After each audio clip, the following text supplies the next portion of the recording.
त्या मूर्ती तुटून पडल्या।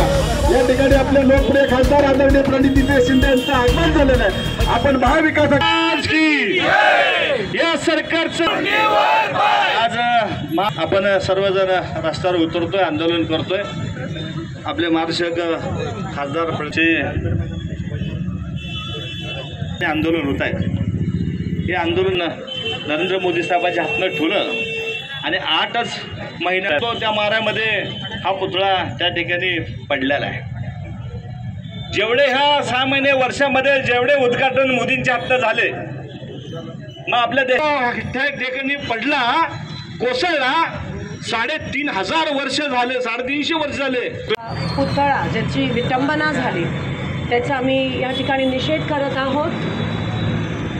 खरं तर महाराष्ट्रासाठी ती अतिशय लाजिरवाणी गोष्ट होती। जे काही आपल्या राज्यात परवा घडलं, ते जे फोटो नंतर व्हायरल झाले की काही ठिकाणी फक्त त्यांचे चरणच आपल्याला दिसून आले, बाकी सगळं त्या ठिकाणी खाली पडलं होतं। ते अनेक जणांना बघवलं नाही, अंगावर शहारा येत होता की अशी जर वेळ येत असेल महाराजांवर, आणि जरी मूर्ती एक प्रतिमा जरी असली, एक औपचारिकता जरी असली, तरी त्या मागच्या ह्या सरकारच्या असलेल्या ज्या भावना आहेत किंवा अतिशय खालच्या पातळीला जाऊन महाराजांचं नाव वापरलं जात असेल आणि आज त्यांच्या पुतळ्याची ह्या पद्धतीत खरं तर ती विटंबना करण्यात आली। कारण का तुम्हाला माहिती होतं की तो पुतळा जो होता तो कमकुवत होता। तुम्हाला माहिती होतं की ज्या कॉन्ट्रॅक्टरला तुम्ही ते दिलेलं, तो केवळ तुमच्या मुलाला खुश ठेवण्यासाठी तुम्ही त्या कॉन्ट्रॅक्टरला दिलेलं, पंतप्रधानांना खुश ठेवण्यासाठी तुम्ही त्या पुतळ्याला अनावरण त्यांच्या हस्ते केलं। जसं हे सरकार आहे तसा तो पुतळा होता, बाहेरून फक्त शोषा पण आतमधून अतिशय पोकळ असं हे सरकार आहे। पण महाराजांच्याच पुतळ्याला का आज अरबी समुद्रात पण अनेक वर्षापासून प्रस्तावित आहे, तिथे तुम्ही उभं नाही करत आणि जे आहे त्याची तुम्ही विटंबना ह्या पद्धतीत करता।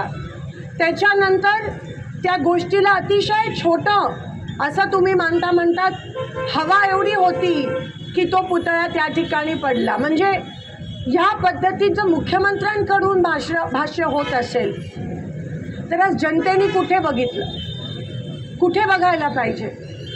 आज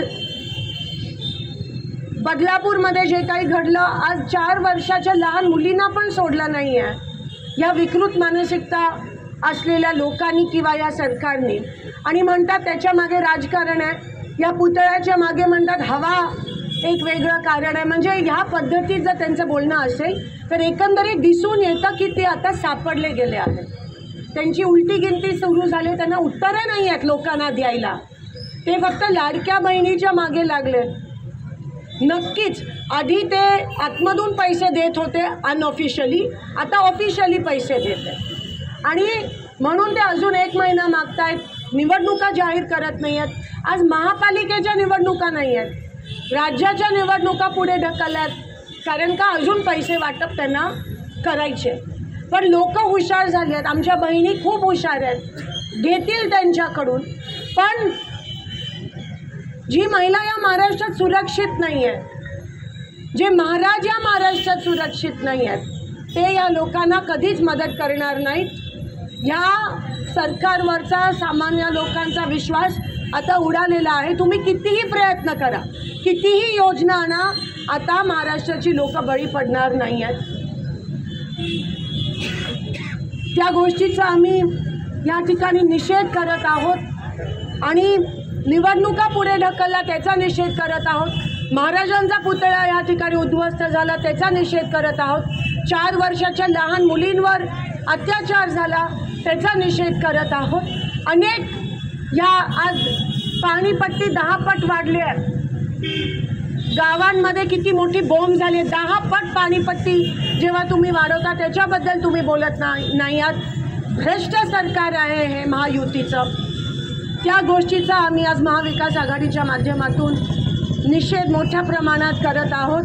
पण आता खरंच रस्त्यावर उतरून पेटून उठायची वेळ आली आहे। लोकांना कळून चुकलंय. जे तुम्हाला लोकसभेच्या निवडणुकीत दिसलं तेच चित्र आता विधानसभेत या ठिकाणी दिसणार आहे.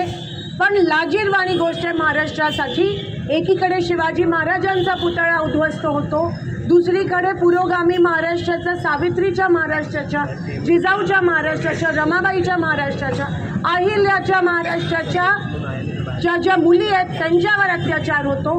मग नेमकं आज लोकांनी जावं तरी कुठे? एवढंच या ठिकाणी बोलते, माझा निषेध नोंदवते आणि इथेच थांबते. धन्यवाद. जय हिंद, जय महाराष्ट्र.